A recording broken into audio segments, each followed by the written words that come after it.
കോതമംഗലം ഊന്നുകല്ലിൽ മോഷണം നടന്ന കടകൾ എംഎൽഎ ആന്റണി ജോൺ സന്ദർശിച്ചു. അർദ്ധരാത്രിക്ക് ശേഷമാണ് ടൗണിലെ 2 കടകളിൽ മോഷണം നടന്നത്. പോലീസ് പ്രത്യേക സ്ക്വാഡ് രൂപീകരിച്ച് സിസിടിവി ദൃശ്യങ്ങളടക്കം ശേഖരിച്ചുകൊണ്ടുള്ള ഊർജിതമായ അന്വേഷണം നടത്തിവരികയാണെന്ന് എംഎൽഎ.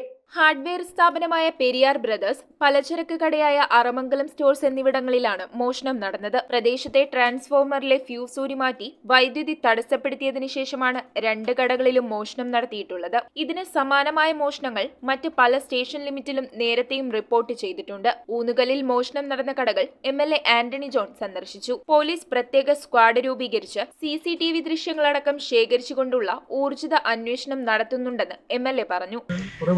ഇത്തരത്തിൽ മോഷണമോ മോഷണ ശ്രമങ്ങളോ ഉണ്ടായിട്ടില്ല എന്നുള്ളതാണ് പ്രത്യേകമായി നമ്മൾ കാണേണ്ടത്. അപ്പോൾ ഏതായാലും മോഷണത്തിന് നേതൃത്വം നൽകിയവരെ അല്ലെങ്കിൽ ആ സംഘത്തെ വേഗത്തിൽ കണ്ടെത്താൻ കഴിയുന്ന നിലയിലുള്ള വളരെ ഊർജിതമായ അന്വേഷണം തന്നെയാണ് ഇപ്പോൾ പോലീസിൻ്റെ നേതൃത്വത്തിൽ നടത്തുന്നത്. വ്യാപാരി സംഘടനാ പ്രതിനിധികളും പൊതുപ്രവർത്തകരുമൊക്കെ ഇതുമായി ബന്ധപ്പെട്ടുകൊണ്ടുള്ള കൃത്യമായ ജാഗ്രത തുടർച്ചയിലും ഇവിടെ കട ഉടമ ഇദ്ദേഹം സൂചിപ്പിക്കുന്നത് അന്ന് രാത്രി 11 മണി വരെ ഇദ്ദേഹം കടയിൽ ഉണ്ടായിരുന്നു.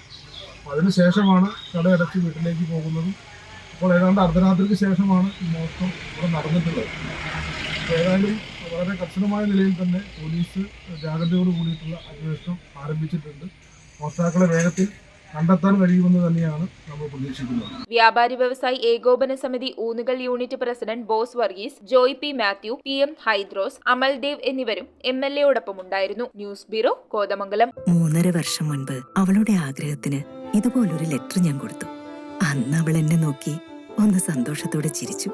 ഇപ്പോ അവളുടെ സ്വപ്നങ്ങളും എല്ലാം യാഥാർത്ഥ്യമാക്കി. സ്വപ്നങ്ങളെ യാഥാർത്ഥ്യമാക്കി എംബിറ്റ്സ് എഞ്ചിനീയറിംഗ് കോളേജ്, കോതമംഗലം.